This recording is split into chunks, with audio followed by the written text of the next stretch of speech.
Hello friends, তো এই দেখো আনারস বাগান থেকে তুলে নিয়ে আসলাম। তো এই যে ওটার মুখটা ভেঙে ফেলেছি বাগানে। তো এগুলো নিয়ে এসেছি তোমাদের দেখানোর জন্য। তো দেখেছো কত সুন্দর আনারস। তো আনারস খেতে কে কে ভালোবাসো অবশ্যই কমেন্ট করে জানাবে কিন্তু।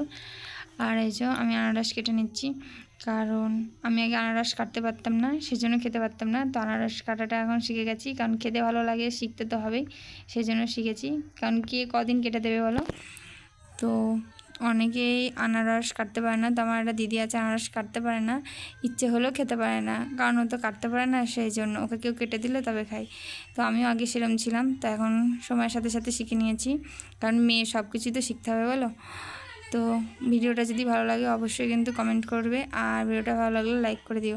অনেকেই আছে কমেন্ট করো না, লাইক করো না, ভিডিওটা দেখে উপরের দিকে টেনে দাও। তো প্লিজ এরকম করো না, তোমাদের একটা লাইকের জন্য আমাদের ভিডিও করতে উৎসাহ দেয়। তো এরকম কেটে নিচ্ছি, ততক্ষণ আমি আনারস খেতে আছি, তোমরা লাইক করো।